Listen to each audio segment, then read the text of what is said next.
انہوں نے خدا کے طبعی قوانین جو تھے ان میں خدا کو نہ خدا رکھا، اپنے آپ کو خدا رکھا کہ نہیں صاحب وہ اللہ والے جو ہوتے ہیں نا ان کی کیفیت ہی یہ ہوتی ہے کہ بھوکے رہتے ہیں، ننگے رہتے ہیں، یہ بھی باطل کا خدا، ان کا بھی باطل کا خدا۔ ارے ان کے باطل کے خدا نے آخرت نہ دی، دنیا میں تو یہ کچھ دیا، اور ان کا یہ جو خدا کو چھوڑ کے باطل خدا انہوں نے اپنے لیے بنایا، خسر الدنیا والآخرہ وذالک الخسران المبین۔ اس دنیا میں بھی ذلت و خواری، اور اس نے تو کہا من کان فی ہذہ اعمی فہو فی الآخرۃ اعمی، جو اس دنیا کے اندر اندھا ہوتا ہے آخرت میں بھی اندھا ہی رہتا ہے۔ یہ چیز کے ساتھ یہاں اللہ والوں کی نشانیاں یہ ہیں کہ وہ غریبی، فقر، فاقہ، محتاجی، ذلت، خواری، یہ اللہ والوں کی نشانیاں۔ وہ کہتا خدا کا عذاب بنایا نا انہوں نے بھی اپنے ہاں اللہ والوں کی نشانیاں کچھ اور اپنے ذہن سے انہوں نے وہ بنایا، اس کا وہ نتیجہ ہے، اس کا یہ نتیجہ ہے۔ فَلَا تَجْعَلْ مَعَ اللَّهِ إِلَٰهًا آخَرَ فَتَقْعُدَ مَذْمُومًا مَخْذُولًا وَقَضَىٰ رَبُّكَ أَلَّا تَعْبُدُوا إِلَّا إِيَّاهُ، فیصلہ تمہارے رب کا، پروردگار کا، ربوبیت والا جو ہے اس کا فیصلہ یہ ہے کہ اس ایک کے سوا کسی اور کے قوانین کی اطاعت نہ کرو، کسی اور کو اپنا معبود نہ بناؤ، یہ حالت ہو جائے گی تمہاری۔ ہاں پھر آ گئے ہم سورہ ہود کی اسی 15ویں آیت۔ من کان یرید الحیات الدنیا وزینتها نوفی علیہم اعمالہم فیہا وہم فیہا لا یبخسون، جو اس دنیا کی متاع چاہتا ہے، یہاں کی زینتیں چاہتا ہے، یہاں کا مال و منال چاہتا ہے، نوفی علیہم اعمالہم، کیا بات، ہم اس کے کاموں کا پورا پورا بدلہ دیتے ہیں۔ نوفی صرف نہیں کہا، خود اس کے اندر بھی بدلہ دینا اور اس میں ایفا کا لفظ پورا آ جاتا ہے۔ وَهُمْ فِيهَا لَا يُبْخَسُونَ، ساتھ کہہ دیا کہ ذرا سی بھی تنگ نظری تو ہم میں نہیں ہے، ذرا کمی نہیں کی جاتی۔ لیکن اولئک الذین لیس لہم فی الآخرۃ الا النار وحبط ما صنعوا فیہا وباطل ما کانوا یعملون، لیکن یہ یاد رکھیے کہ مستقبل میں پھر ان لوگوں کا کوئی حصہ نہیں ہوتا، وہاں تباہی ہوتی ہے ان کے لیے، اس دنیا میں بھی جہنم کی تباہی، آخرت میں بھی جہنم کی تباہی۔ جتنا کچھ یہ ما صنعوا فیہا، یہ الفاظ قرآن میں عجیب آتے ہیں، جو کچھ خدا کے قوانین کے مطابق انسان کرتا ہے، اس کی اقدار کے مطابق کرتا ہے، وہ ہمارے صالح ہوتے ہیں۔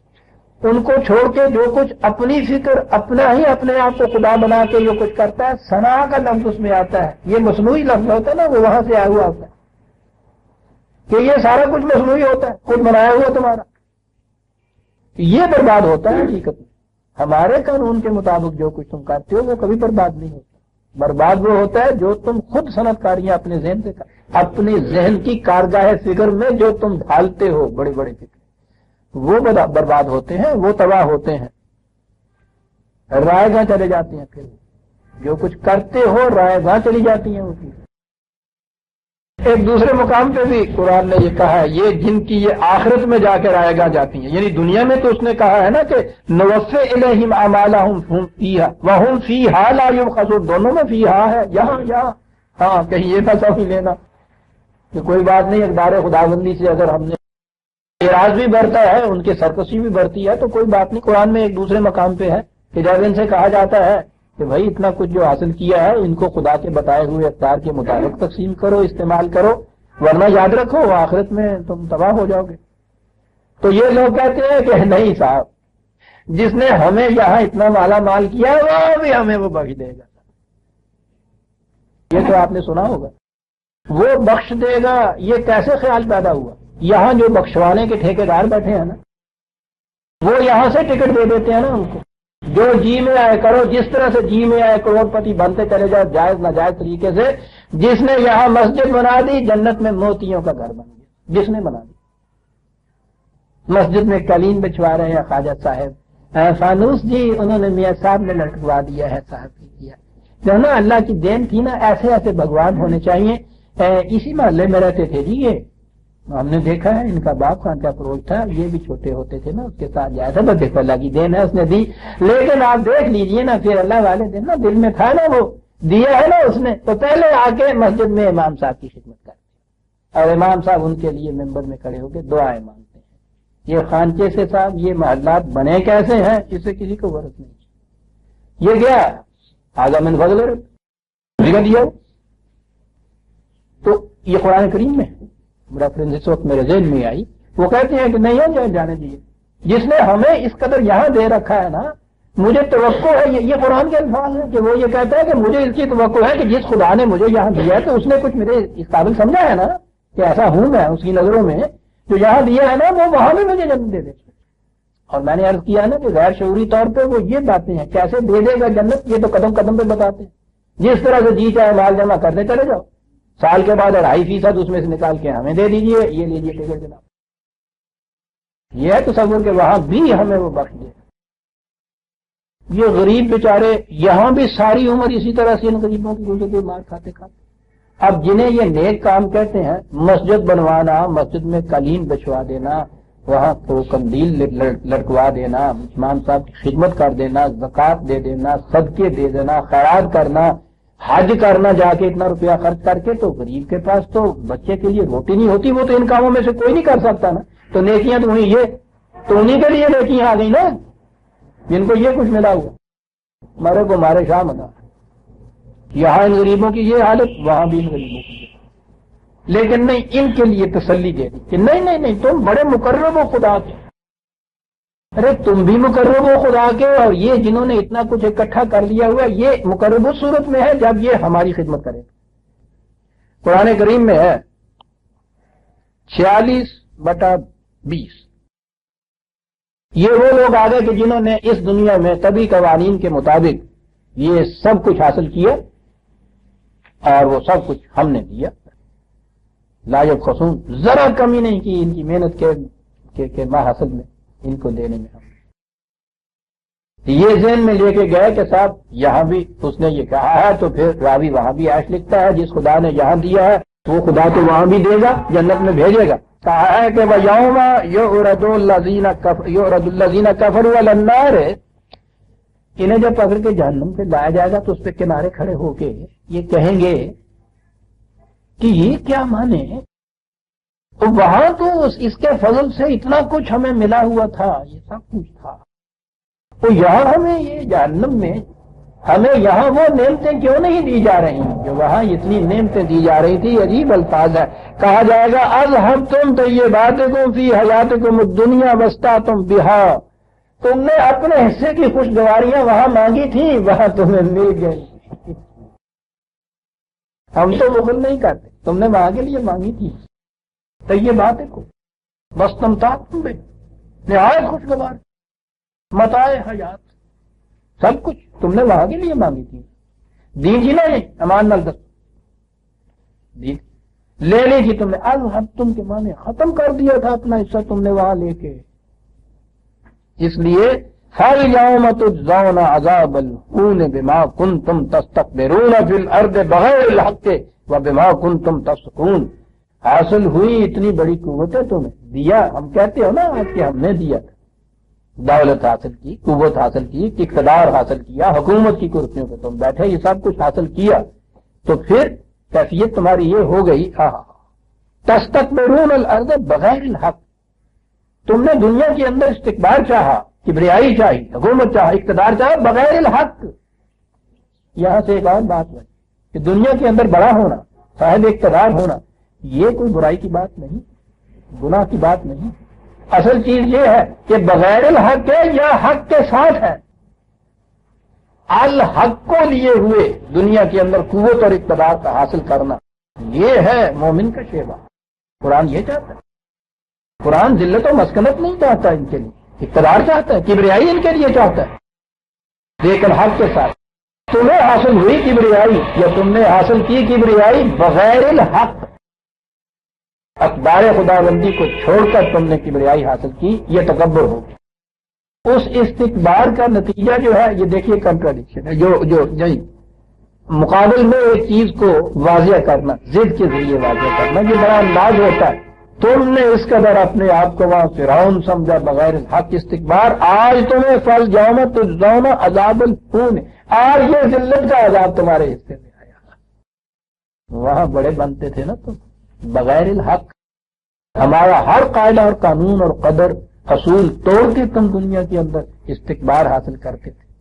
کیونکہ وہ تبھی قانون کی روح سے تھا، اس لیے ہم وہاں چھینتے نہیں تھے تم سے، مل رہا تھا ہمارا وعدہ تھا، لیکن اس کا نتیجہ یہ ہم نے اسی وقت بتا دیا کہ اس انداز سے یہ کرو گے تو یاد رکھو مستقبل تمہارا جو ہے وہ بڑا تاریخ ہوگا۔ یہاں اس دنیا کے اندر جب نتائج نکلیں گے تو قوموں کے نتائج آپ کے سامنے آتے ہیں، اس میں وقت لگتا ہے عزیزان مان، اسی لیے قرآن نے عاجلہ کہا ہے ان نتائج کو جو فوری نکلتے ہیں، اور یہ جو غلط روش اور خدا کے اصول اور اقدار چھوڑ کے جو کچھ کیا جاتا ہے اس کا نتیجہ دیر میں جا کر نکلتا ہے۔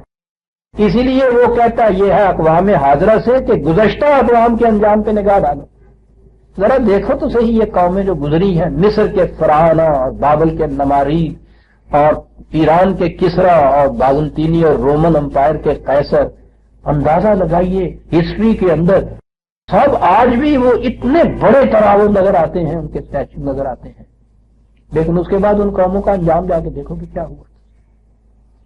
تو کہا کہ اس کے بعد مستقبل اس زندگی میں بھی اور اس کے اگلی زندگی کے اندر تو پھر سون ہی نہیں، مستقبل کا سوال ہی نہیں۔ تو کہا تم نے اپنی تمام خوشگوار چیزیں وہاں کے لیے مانگی تھی، وہاں تمہیں مل گئی تھی، اس کے بعد وہاں تم نے استکبار کیا بغیر الحق، نتیجہ یہ ہے کہ اب وہ عذاب الہون، ذلت آمیز عذاب۔ اور قرآن نے یہ بتایا ہے کہ غلط روش زندگی کا نتیجہ خزی فی الحیات الدنیا ہوتا ہے، اس دنیا کی زندگی میں بے عزتی ہوتی ہے، ذلت ہوتی ہے، خواری ہوتی ہے دنیا کی زندگی کے اندر۔ پھر آگے ہم یہ تھا 46/20 اولئک الذین لیس لہم فی الآخرۃ الا النار وحبط ما صنعوا فیہا وباطل ما کانوا یعملون۔ کہا ایک تو یہ جنہوں نے اسی دنیا کے لیے یہ کچھ مانگا، ہمارے طبی قوانین کے مطابق کام کیے، اس کے نتائج ان کے سامنے آ گئے، مستقبل ان کا اسی قسم کا تاریخ ذلت آمیز وہ چیز آ گئی۔ یہ ہمارا قانون ہے۔ کہا کہ اب یہ سوچو، قرآن کی صداقتوں کے متعلق اس سے پہلے سورہ یونس میں ایک چیز آ چکی ہے کہ قرآن نے جو دعوی کیے ہیں، جو وہ صداقتیں پیش کرتا ہے، ان کو سمجھا کیسے جائے گا، اس کے طریقے کیا ہیں، کس طرح سے انسان ان کو سمجھے تو معلوم ہو کہ واقعی یہ حقیقت ہے جو قرآن کہتا ہے۔ سورہ یونس کی آیات پھر سامنے لے آئیے، یہ 10/39۔ قرآن کریم نے 3 طریقے بتائے ہیں قرآن کے دعاوی کو پرکھنے کے، اور اس کے بعد پرکھنے کے بعد ماننے کے۔ وہ پرکھنے سوچنے کے بغیر ماننے کو ایمان قرار نہیں دیتا، یاد رکھیے۔ 3 طریقے بتائے۔ پہلی چیز تو یہ کہا کہ یہ لوگ ان کے سامنے قرآن کی حقائق پیش کیجئے، بل کذبوا بما لم یحیطوا بعلمہ۔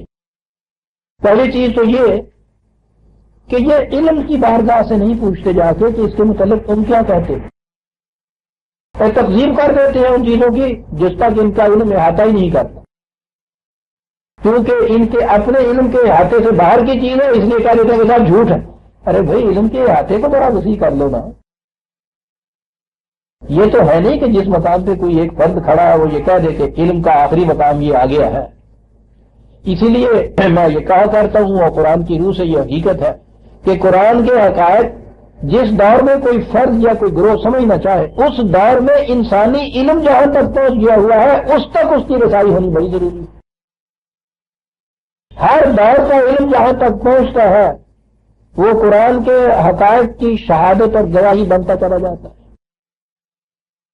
جب آخری اسٹیج تک انسانی علم پہنچ جائے گا کسی ایک بات کے متعلق تو وہ دیکھیں گے کہ قرآن کی حقیقت کی وہ آخری شہادت ہو جائے۔ اس نے خود کہا ہے کہ سنریہم آیاتنا فی الآفاق وفی انفسہم حتی یتبین لہم انہ الحق، کہ ہم عالم انفس اور آفاق میں باہر کی دنیا میں خود ان کی اپنی اندر کی دنیا کے اندر اپنی نشانیاں دکھاتے چلے جائیں گے تاکہ یہ حقیقت ان کے سامنے آ جائے کہ قرآن نے جو کچھ کہا تھا حق تھا۔ یہ اس کا طریقہ ہے۔ کہا پہلی چیز جو یہ کہ جو لا دیتے ہیں کیوں صاحب کہ جی وہ جو ان کا اتنا سا بھی ناریل ہے نا اس میں بات کی سمائی نہیں ہے۔ ارے بھائی اب ساری دنیا کا مدار جو ہے حقیقت کا، کذب اور صداقت کا، یہ اتنا تمہاری کھوپڑی تو نہیں ہے۔ آگے چلیے، علم انسانی تو بھی بہت آگے ہے، کم از کم اپنے دور کے علم کی سطح تک تو پہنچیے کہ کیا وہ کہتے ہیں بمالم یفیتو بعلم ہی۔ میں کہہ یہ رہا تھا کہ قرآن نے 3 طریقے بتائے ہیں، مجھے جلدی سے بات ختم کرنی چاہیے۔ دوسرا طریقہ یہ ہے کہ اگر یہ نہیں ولما یاتہم تعویلہ، پھر یہ ہے کہ اگر کوئی گروہ ایسا ہے جو قرآن کے پروگرام پر عمل کر رہا ہے تو اس کے پروگرام کے نتیجے تک تو انتظار کر لیں۔ اور یہ چیز قرآن کریم میں بار بار نبی اکرم صلی اللہ علیہ وسلم کی زبان سے پھیلائی گئی کہ ان سے کہہ دو کہ تم اپنی جگہ انتظار کرو، یا قوم اعملوا علی مکانتکم انی عامل فسوف تعلمون، میں اپنے پروگرام کے مطابق عمل کرتا ہوں، تم اپنے پروگرام کے مطابق کام کیے جاؤ، عنقریب نتیجہ بتا دے گا کون سچا ہے کون جھوٹا ہے۔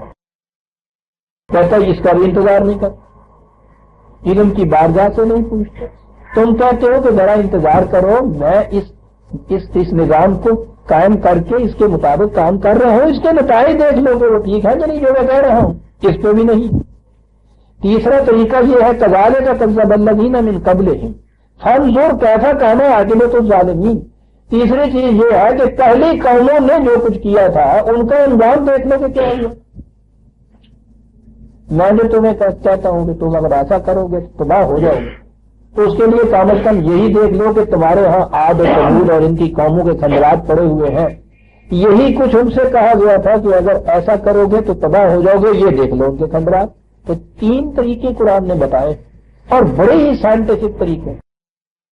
پہلی چیز تو یہ کہ اپنے دور کے علم کی سطح سے پوچھو کہ وہ کہاں تک اس کی صداقتوں کی شہادت بنتے چلے جاتے ہیں، یا کسی جگہ خدا کرے کوئی ایسی مملکت کوئی ایسا خطہ زمین ہو جہاں اس پروگرام پر عمل کر کے دکھایا جائے، پھر اس کے نتائج دیکھ لو۔